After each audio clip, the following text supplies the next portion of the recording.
Good evening and welcome back. Our session now is Discover Yourself with actor and author Andreea Raicu and Reena Pereira.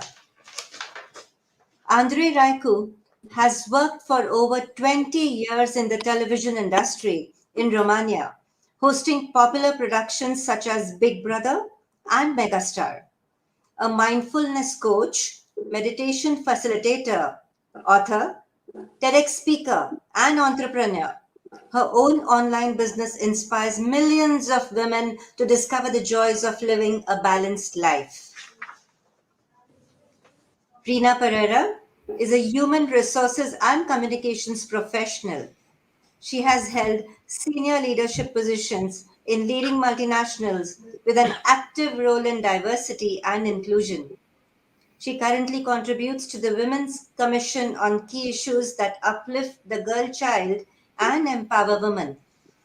Reena is an active contributor in the field of literature, with autobiographies and memoirs being her forte. I would now request Reena Pereira to begin the exciting conversation. Thank you, Renu Arya. That was a wonderful introduction. And thank you, Pune Lit Fest, for this honor and invitation. And while I say this, it is the finale of the Pune Lit Fest today. And who better to have an actress, host, and author, Andreea Raicu, with us today. Welcome, Andreea Raicu, and thank you for taking the time out to be here today. Thank you so much, Reena, and thank you so much, everyone, for having me here. It's such an honor, and I'm really grateful to be here with you. And thank you so much for the introduction. Andrea, before we start, I must tell you something, and this is for Pune Lit Fest as well. Along with you, I was given two other books to select from as titles for the Pune Lit Fest. But in a heartbeat, I just chose yours. Going by the cover, going by the name, and as I read the book, I must say your journey was my journey, and it's the journey of millions of girls. We are talking about Discover Yourself that I hold with me here. And, Andrea talks about her journey to happiness, but it's really each one of ours as we kind of go through it. When we were in our teens and 20s and 30s, we kept accumulating our clothes, our handbags, shoes, and everything else, cosmetics, till one day we realize accumulation does not give us happiness. And what a beauty to realize shunning everything is the start to a content and happy life. So to all those watching now or in the future as a replay, this book is for every one of us, and I do hope each of you get a copy. But coming to this as a start, coming to this session, let's talk to Andrea now. Andrea is a celebrity. And Andrea, you would have been under pressure to project yourself perfectly. Absolutely perfect. The beautiful girl on television or on the ramp that everyone wanted to see. How hard was it, and what does perfection mean to you? It was really, really hard because I was struggling to be perfect all the time. I was struggling to for other people to see me perfect, but this is something that doesn't exist because perfection doesn't exist, and you cannot change the perception of other people. You can only work on yourself and accept your flaws, accept your imperfections, because this is a fight, a struggle that never ends, because you're trying to be something that it doesn't exist, and you are working as much for nothing. And actually, in my journey, I realized, because I really wanted to be perfect, and that was my fight for it. But I realized that now that nobody wants to be with a perfect person, because a perfect person doesn't exist. It's just plastic. And what we see on Instagram right now in social media, everybody is perfect. But funny enough, people are not happy because they're looking for the perfect life, being perfect, but actually this is not happening. So celebrities cry too. As you said, it's not all glamour. You project a manufactured image in front of the world. We all wear masks in public, but when we get home, we remove them like chip makeup, and we don't like what we see anymore. How does that feel? And now it doesn't feel this way anymore because I What did learned it used to feel? it felt really sad and very, very lonely, because when you go out showing other people that you're perfect, you don't need anything from anyone, your life is all perfect, people imagine that you have everything and everything brings you happiness.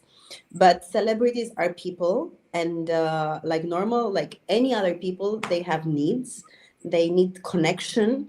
And when you wear all those masks, you cannot have connections with people. So it's very important to be able to show yourself, to become vulnerable in front of the people that you can feel you can connect, so you can show your needs, you can show what's happening inside. Because every time I was telling people, oh, I'm not happy, they're like, oh my god, but you're famous, you're beautiful, you have everything what you want. But happiness is not about the things that you have. Happiness is about what you're feeling inside. Fine, yeah. But So, it took Andrea, me a long journey to realize that. and as she said, it does take a long journey to realize that. And Andrea's book is not all generic. It's very clearly divided into three parts: health, beauty, and personal development. Happiness and contentment is not a very generic topic. It's a map made up of specific topics. And when we get through it, we discover that within. It's not shallow. So let's get to the first topic. Let's get to the topic of health. Andrea, if you put health first, that means it means the most to you, and then everything else really comes from there. And that's why it's a really big chunk of your book. But let's start with a paradox that you have pointed out in your book. We have an internet connection today. There are so many solutions available at the fingertip, at our disposal. But why is it so difficult to be healthy, and why is it so difficult to fail when we aspire to do things despite all the information that we have with us? Of course, now more than any time in our history, we have access to all the informations in the whole world. And that's a problem because there are so many and we don't know what to choose. And then we become very stressed of not knowing what to choose. But even the moment we know what we can choose, it's not easy to implement them, because that's the hard part. Okay, I know what I need. I realize what I need, and I make a list with the things that would make me feel good. um, but being aware every single moment of your actions, being mindful, choosing what's right for you is not always very easy. I know I have to sleep 8 hours. I know I have to drink 2 liters of water. I know I have to go in the nature. I know I have to do sports, but I don't do what. You know why? Because we have all those distractions that are making us feel like we're missing out, and we have to be there. We have to attend to that thing. We have to have that thing. So we're always with our attention outwards, not inwards, where we realize what we really need to be balanced and to be focused on our needs. And So and normally, Andrea, happens with adults, and you point that in your book. Children do not have that problem because they know how to externalize their feelings, and that happens even with a dog. I think you have a pet called Effie, and after a really long walk, Effie wouldn't care for the time. He would just go to sleep, thus resting his body. But what's with us adults? We repress ourselves and wait for 12 o'clock. I cannot sleep at 8. It's not yet 11. And hence I cannot go to sleep. And that's a danger. We don't listen to our bodies. yeah, we don't listen to our bodies because we're not taught to listen to our bodies. And actually what I've learned from my experience is that my body is my body. Is my friend, is my best friend, is my biggest asset that I've got from this, the biggest gift that I got from the nature, from the existence. And I have all the answers inside of me. And we don't know this because when we were little, we were taught not to have needs. And every time we had a need, we were told that it's not nice to be needy. We repressed our needs. So every time we want to express something, actually, we don't even feel it because we learn to repress them and we're not even aware of them. So what we need to do, we have to go back and realize how do we feel. For example, we work 24 hours, let's say 24 hours, and you go home and you're not tired because you repressed the need for rest. So you just realize, okay, I worked 24 hours and I'm not tired. That's not possible. You really need, that's not possible. So your body doesn't say that because you learn to repress what you're feeling. So you need to check in with the situation. For example, sometimes people who are not allowed to express their sadness, or their pain, their suffering. So something, you have a loss, you lose somebody, and loss always comes with sadness, and you don't feel sad, and you're like, no, I'm not sad. But you check in with the situation, and you realize that when you lose something, you're sad, but you're not feeling sad. It means you're repressing a feeling, an emotion. So that's very important to go back to see what are we repressing, because if we do not express our needs and our feelings, we're going to become very frustrated, and we get anxiety, and then that's the roadway to depression. Everything. Yes, and you go step by step. When we're talking health and body, you talk about water, you talk about food. You have a special love for water or hydration. And while you say your body is your buddy, another quote that you very often say is that I hydrate myself and therefore I exist. So tell us about the special love of yours. Okay, so both of us, cheers. I always have water everywhere, like, and I have this expression when my colleagues from work are saying, like, I'm hungry, and I'm saying, like, okay, go and drink some water. Or I'm tired, I feel like I have a headache, go and get some water. I'm like, I always get water, because we're so used to, I have a headache, I get a pill.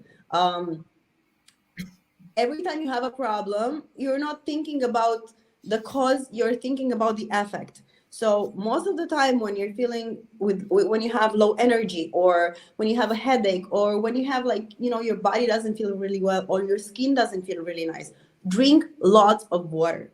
Because that water, I know we've heard it so many times, and I know we know it, but it's real. Sometimes it happens that I had I had to travel very much lately, and I had a few days that I didn't drink water as I normally do, and I felt my skin, and I felt like so tired, and my body so tight, because water is magic. Water makes us feel energized. Our skin is different. Our brain functions different. We feel different when we drink water. Yes. So Andrea has mentioned a infamous medicine drawer in her parents' home that she used to resort to when she was young, every time she had a headache or indigestion. But as we grow up, we realize that there's a direct relationship between our habits. And that's what needs to change the end result. It's not about always taking a pill. Now, while we've spoken about water, we move next to food. That's how detailed is, and that's how detailed Andrea is with her map. We've spoken about water, we come to food. Two types of eating. One that all of us do. We eat on the go, even looking at a phone just before we step out, and that's very mechanical eating. And there's a second type of eating, which is the macrobiotic diet, which changes the concentration to pure eating. We focus what is on our plate and we savor food to the last bit. How does that help? it helps a lot, because it's true. We're always on the run. We eat at the computer, we eat talking on the phone, we eat texting, we eat watching something on social media, because our phone is glued to our hand. And the information that goes to the brain, it doesn't go to the brain, the fact that we're eating, because there are so many informations. And sometimes we eat, and we don't realize that we're eating so much. We eat actually more than we need, and we don't feel the food, and we eat a lot, many times, in a very compulsive way. And what I've learned from my experience is to eat mindfully. It mindfully means just don't do anything while I'm eating. Don't do anything. Not being on the phone, not talking to people, not doing anything, not working, just focusing on the food and smelling the food and looking at the food and tasting the food, how it tastes, how is the texture, and then chewing the food, because we don't chew the food anymore. We just swallow it, like, like dogs. My Effie, this is what I gave him, a big portion of food, and then he just doesn't chew it. He just, like, eats it. Yeah. And then if we eat a lot and very fast, we need 20 minutes for the information to go to the brain to realize that we're not hungry anymore. So if we eat a lot without having any mindful moment, most of the time we eat more than we need. How many times you heard people saying, "Oh my God, I ate so much," because we eat much more. We don't need so much food. Most of the time we eat compulsively, and we eat what we don't need. We eat the quantity that we don't need, and then we don't even enjoy food, because most of my life I was on diets. All my life I was on diets, and for me, being hungry right now doesn't exist. I just don't like it. It's too much for me. And what I realized, that I was on diets and eating things that I didn't like. And what I realized is that you can eat and you can enjoy it, and you don't have to gain weight, because eating mindfully and eating the right things for you will not gain weight. Because I tested many things. This is how I learned what's good for me. I tested and I listened to my body. I tested I've been raw vegan, I've been only vegan, I've been so many things, and then what I realized is good for my body, I kept in my diet. And that's what led you to cooking at home. Still, one day you said, I'm going to cook at home. And I've even watched your videos that are resplendent on YouTube. There are many of them. But the newspapers or the media made no, it even led to amusing headlines saying, Andreea Raicu takes up cooking. Is she about to get hitched? So while that was never the reason, how does cooking at home help you? Cooking at home, it's very important. Just first, because you eat very clean. You know exactly what you're putting in your plate. You know the ingredients. You know how many pesticides. You know if they're bio. Second, in the restaurant, there is a lot of oil. There is a lot of sugar. There is a lot of salt. And eating at home helps you become very, very healthy, because eating inside is like reduce the risk of illness, heart disease, cancer, diabetes, because you know exactly what you need, and this is what you're eating. You can control your diet, and you have a lot of energy, and also it's self-love, because you put a lot of good energy in your food. So It's planning, it's structuring your thoughts. And yeah. exactly. And the moment you cook for yourself and other people, it's also is the connection. It's the homey energy. True. So yeah, let's talk about a very famous stint of yours, and that was your tenure as a host presenting a successful show called Big Brother. This extract is from your book, where you worked really long hours. It was a daily show. You were on air early evening. You slept late at night, and calls woke you up even early in the morning, and you just pretended to not have been woken up by it. You never admitted that this really disturbed you, and the exhaustion eventually crept up, and your body sent signals that it was overtired. What are the long term dangers of exhaustion? So first of all, I was raised to be always productive and always on the spot and always ready and always prepared. So I was finishing the show at 2 o'clock, at 1 o'clock in the night, and I couldn't sleep, because it's all the energy and the adrenaline from the live show.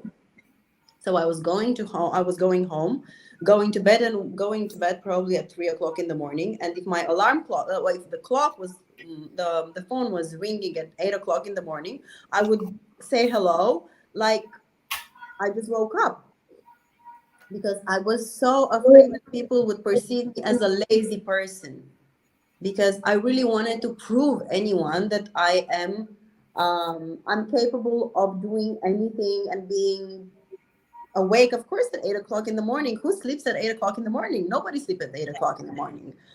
So, of course, it took me to a burnout, to exhaustion, and that was really, really bad. And um, I had two more burnouts during time, because we're talking something that was like, I think, 15 years ago. Big Brother was 15 years ago. And since then I had two more burnouts.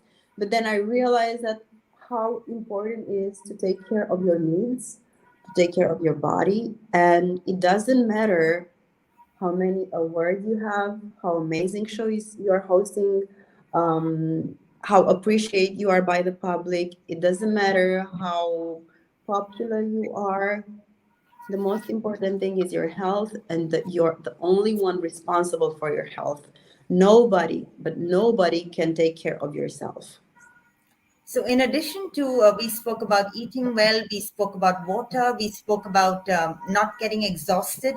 There's a second love of yours. If water is the first, the second is a good sleep. And I hear you speaking about it many, many times in your book. So you say that the body needs rest, but so does the mind, and it's not even about enough hours of sleep. And we just spoke about how much you slept and woken up during your show of Big Brother.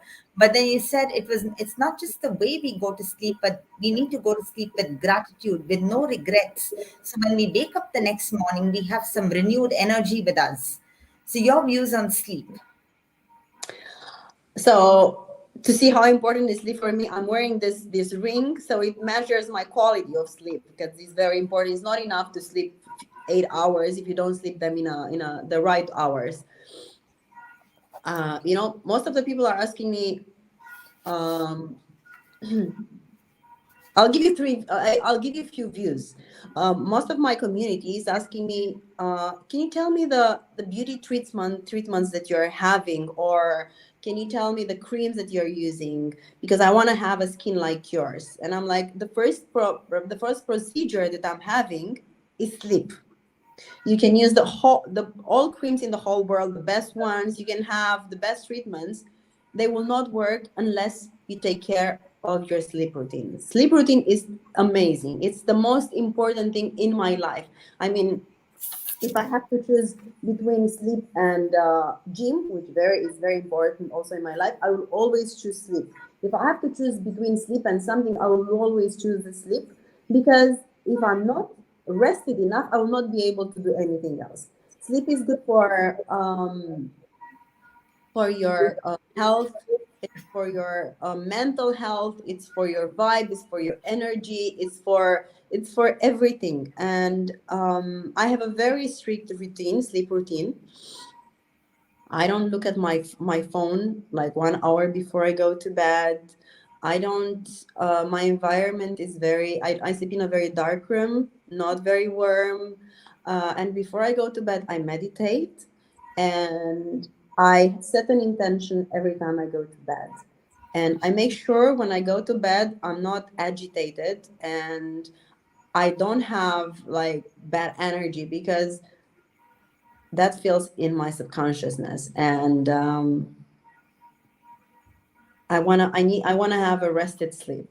So every time I go to bed, I'm grateful for what happened during the day. I write in my journal and I meditate and I set an intention. And you know what's funny? Because every time I set an intention or I have a question, my subconsciousness is always replying to me. Sure. So yes, so we spoke about all this and sleep to round the entire thing off, and now we come to the second part of your book, which is the segment on beauty. You speak. Let's start with the fact that you quote from your book: "Princesses are beautiful, queens are majestic. These pre-established ideas are set into every girl's mind from childhood. In fact, right into all our fairy tales, whether we talk about Snow White or Cinderella or just about anybody. But let's go to the other extreme. People even go under the knife and use invasive beauty treatments to look beautiful. Your views on cosmetic corrections and Botox?" I think extremes are never good. I'm very proud to say that I'm 45 years old and I didn't do any intervention to my face. I did when I was 30 because I didn't like the way I looked and I wanted to change. Because And I that I felt understand, Andrea. I understand from your book that was a very minor treatment. yeah, I have here for the Just light. eyebrows, yes. Yes, for the light, but they're like, I don't have like anywhere in my face. I don't have it, just here for the minor, for the lightning, because I always try to be like this because of the for the glasses, Mhm. because I don't see it really well all the time. And because of the when I was working in television, there were so many lights and I was always like this. Like this, yeah. So I don't have major things. And I'm so grateful that when I started my inner journey, I started to accept myself the way I am. Because looking at women my age or even younger who are really beautiful, they did so many intervention with the objective of being more beautiful, but actually they are becoming the opposite.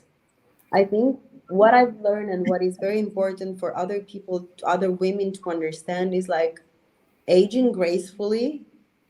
It's so important because a woman is more beautiful when she embraces her age and the way she looks than trying to be at 40 and look like at your 20. It's not possible. You cannot. Of course, you can adjust things and you can do just a little bit there, a little bit there.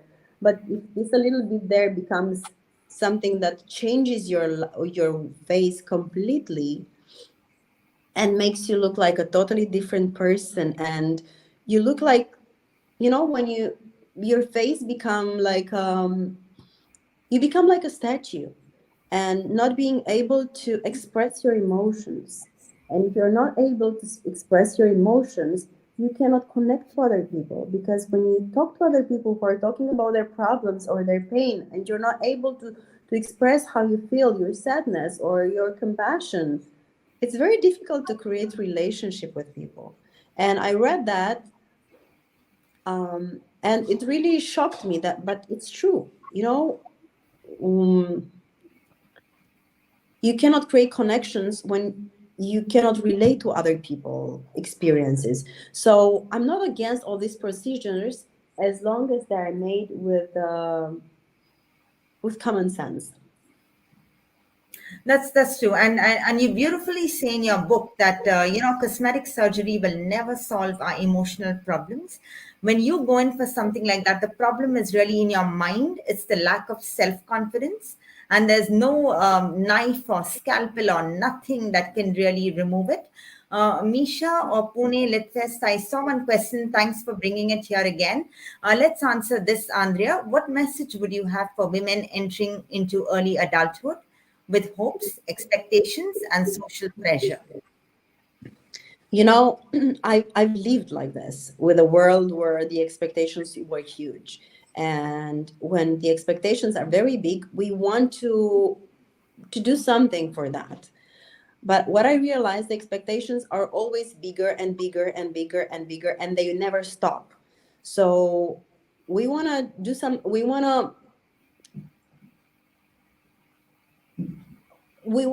please people being what they want, but we will not be able to do that.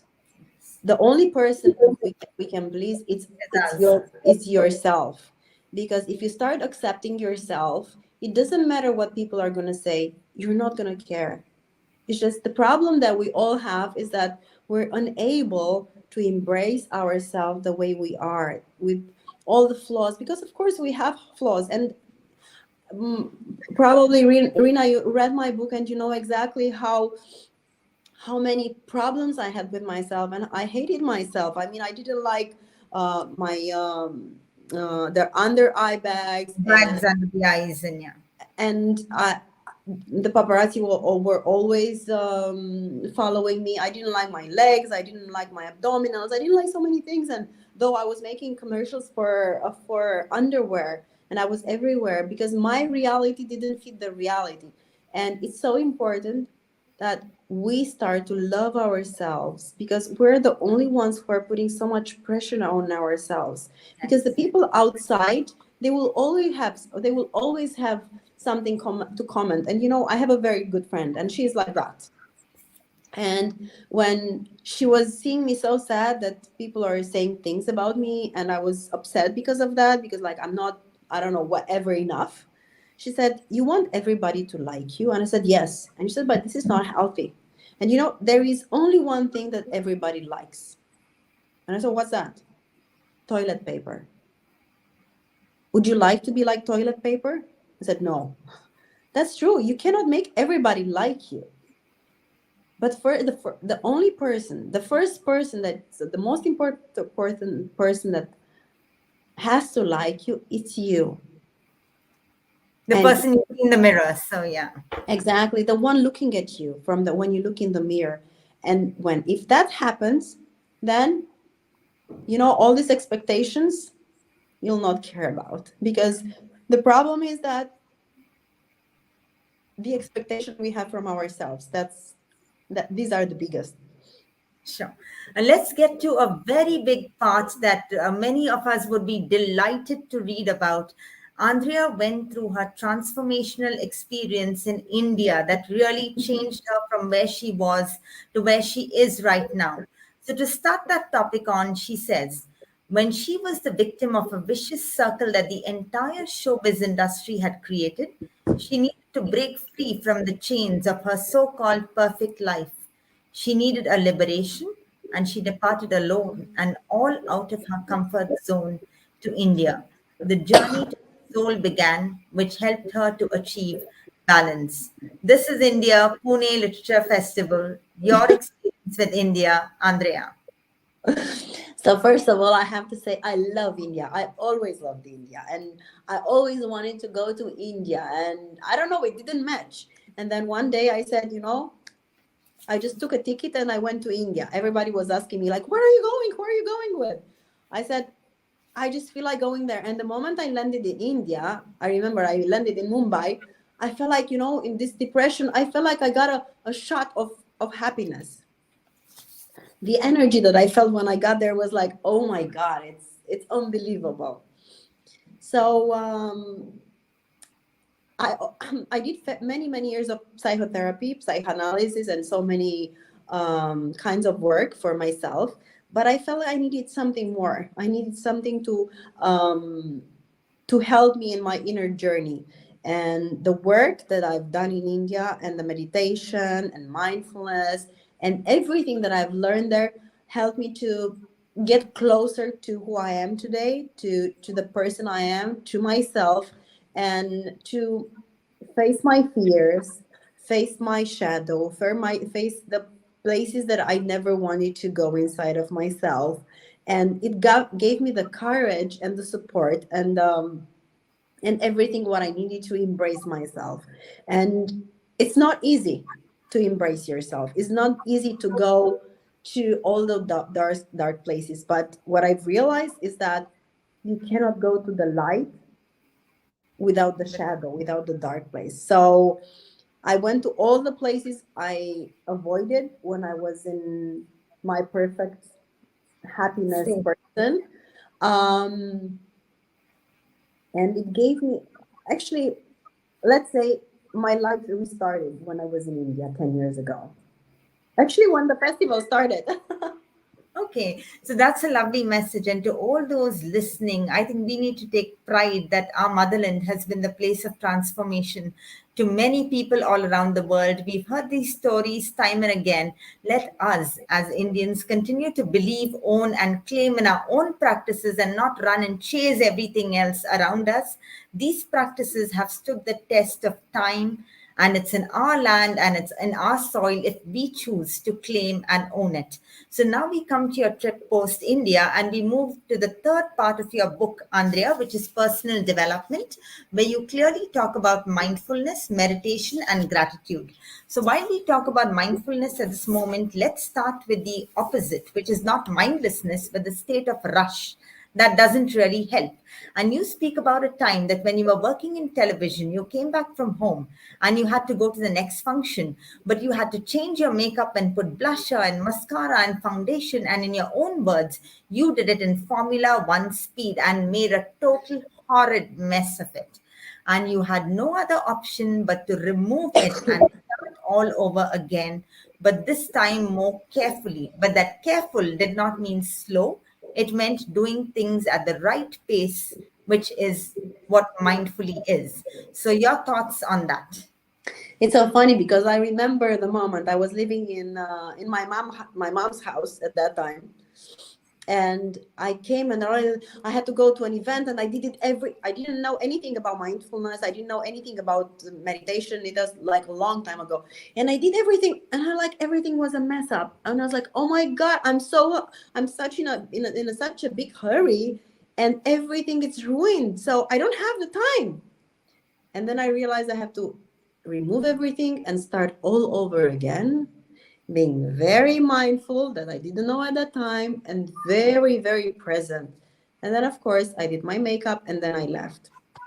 I didn't know that meant mindfulness, but I realized that rushing is not going to help me do anything good. So when I've learned about mindfulness 10 years ago, or even more than 10 years ago, I realized that if you want to do things right, if you want to do things correct, you need to be present, which most of us are not. Because in this world that everything is rushing, we don't have time for anything, we don't have time to be present with ourselves, to be present with other people. We're present with our body, but our thoughts are in completely different places. And kids and other people, they realize we're not there. And this is, again, we get back to the connections that we cannot create because we're not there, just our bodies are there. And I've learned to pay attention to my actions, because once I broke my leg because I was not paying attention. I was at gym and jumping, and I jumped and I broke my ankle because I was thinking about something else. And then I realized that it's so important to be present. I'm talking to you and I'm not thinking about which mails I have to give after, or where I'm going to go after, or like what do I have to do. I'm really present with you, Reena, and then I will do something else when I finish the conversation with you. So I'm paying attention to my thoughts, and sometimes I have mindfulness workshops, and one of the exercises I'm asking people to do is to write their thoughts for 3 minutes. And sometimes they're shocked by the variety of the thoughts they're having, because there are so many and they're so diverse. It's like a complete chaos that they're not aware, because normally we live without being aware of what's happening in our head. We have an average 70,000 to 80,000 thoughts every day in 24 hours, and most of them they're repeating, and a lot of them they're very negative. So it's very important to be aware of our thoughts, because our thoughts create our reality most of the time. Because I can see many people that are so negative and they're like, I cannot do that. I'm ugly. I'm awful. I'm not able to do anything. I'm not enough. I'm not, it's like this constant inner talk that we have doesn't help us unless we are aware of our thoughts. And apart from mindfulness, even meditation has been a therapy and a way not to fall prey to our old thoughts. And you call meditation the gymnastics of your soul. So, what kind of meditation are we talking about? Um, every morning I meditate for 10 minutes. Every evening I meditate for 10 minutes. It's like I wake up in the morning and I check in with myself to see how am I feeling today? Because it's very important to be in contact with ourselves. It's like, we always say, I don't have time for this. I don't have time for this. It's like we meet a person and we want to know what's happening to that person. We want to know about that person, a person that we love, because we would like to be there for that person. Why don't we do that for ourselves? So meditation for me is like it helps me become focused in a world where being concentration is the last thing we're able to do. Meditation helps me clear my mind, structure my mind, become aware of my thoughts, um, and become really present with whatever it is. And it really helps me accept what is happening, even the situation that I don't like, even the moments when I don't like, even the persons that I'm not really compatible with. It teaches me to accept and not judge things and people. So you have spoken about a very reflective kind of a meditation, which you do in the morning and in the night, but you also do practice active meditation and exercising, because you also believe that if we first want to exercise our mind, we need to relax our bodies. And the way we exercise our body is very important. What do you do in that regard? Sometimes I do active meditation, and if I don't have the time to do active meditation, I dance in my house. I dance in my house in the morning, because I really need to wake up my body. Because sometimes we sit a lot in the chair, we work a lot, and then we have a lot of stiffness, and then being so much in our heads, we're not present in the body. And the body is one of the most precious gifts that we had, that we gave, we received, that I was saying before. And it really helps us to become present. So when we're paying attention to what's happening in the body, we become present, because most of the time we're not present. We are in our heads, in our thoughts. So sometimes I shake my hands, I shake my body, I do whatever my body feels needs in order to become present and active. Sure. Let's talk about a campaign that you were involved in, and that also connects to our health. You were involved in the Plastic Free July campaign, which is an international movement. And in 2016 alone, it attracted 1 million people from 130 different countries. You talk about how toxic plastic is to our lives. Any message to the audience watching?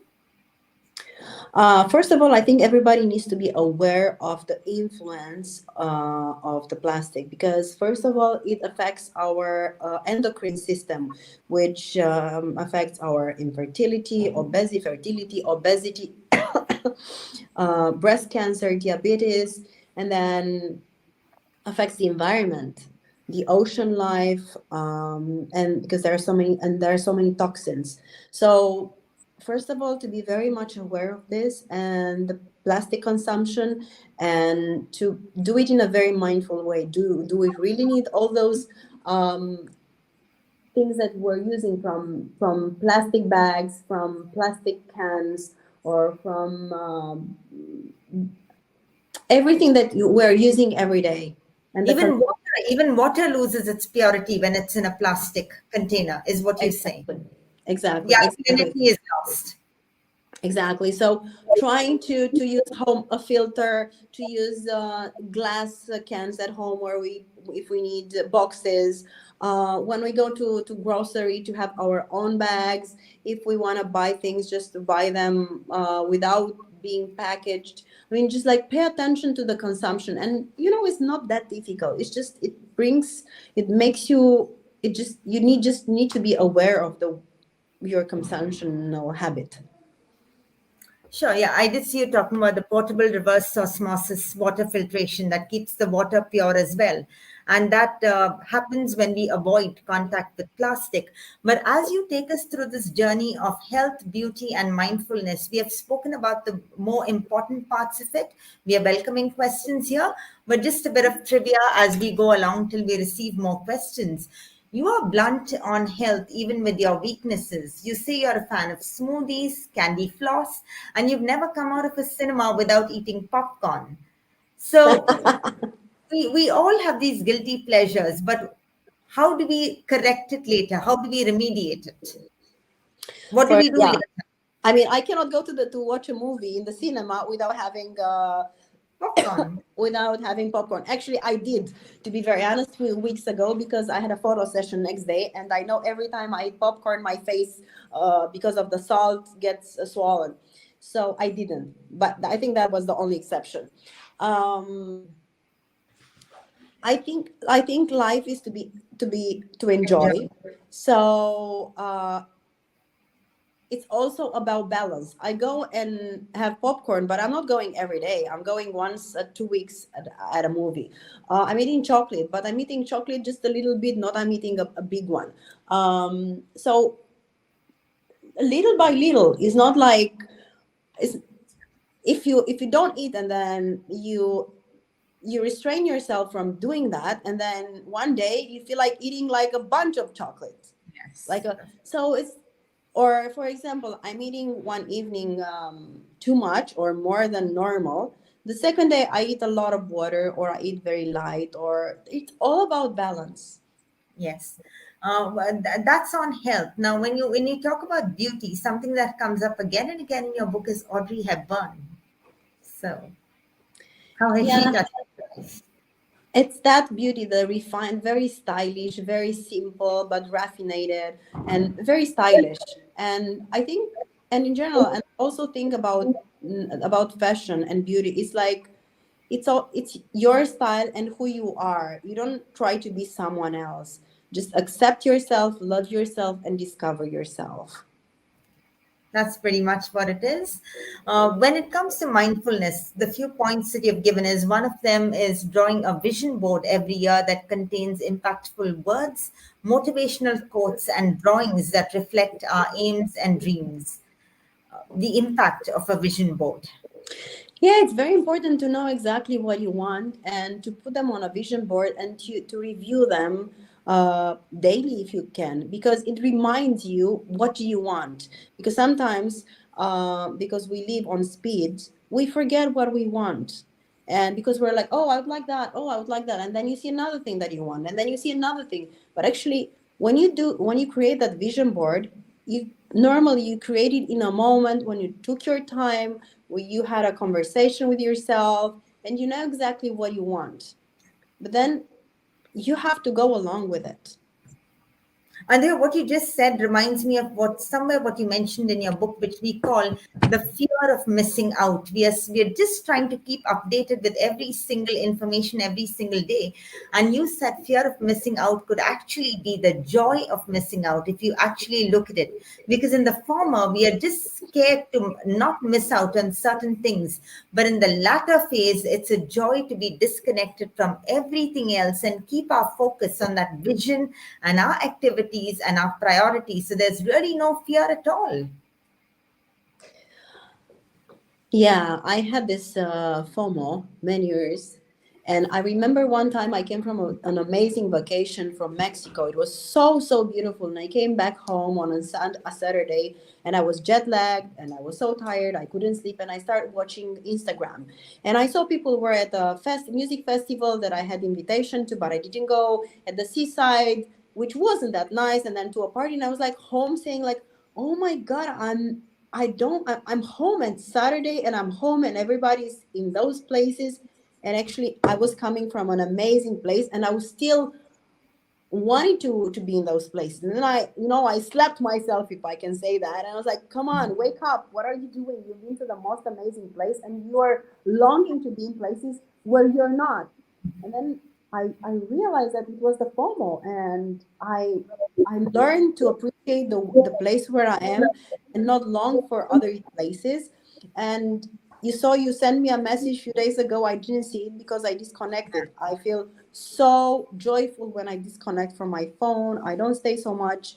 I don't check my I don't post. For example, I post only few things this weekend on Instagram because we had a public holiday and it was a small vacation and I took some time off. I came to visit my friend in Barcelona, and I said, like, I don't want to be on all the time on the phone and posting and watching what other people are doing. Like, my life is about me, myself, my friends, and the people that I care and love and I'm with. I don't want to be here and think about what other people are doing or want to be somewhere else. No, I'm really happy that I'm here with the people that I love. Yeah. So you also It's, strongly it's also, it's again about acceptance. It's again about acceptance that it's so important in all aspects in our lives. and you also, along with the vision board and the other things, you also advocate maintaining a diary, which is where we record our unspoken thoughts and feelings. So yeah, so maintaining a diary is one thing, but where do you hide it? Why do I have to hide it? You don't have to hide it. Why do I have to hide it? So I yeah. don't I don't have to hide any diary because why would somebody go in my personal thoughts without asking permissions? I mean, normally nobody does. I mean, the people around me know would never do that. Keeping a journal is very healthy because it helps you. It's like your best friend. Maybe there are people who are not able to.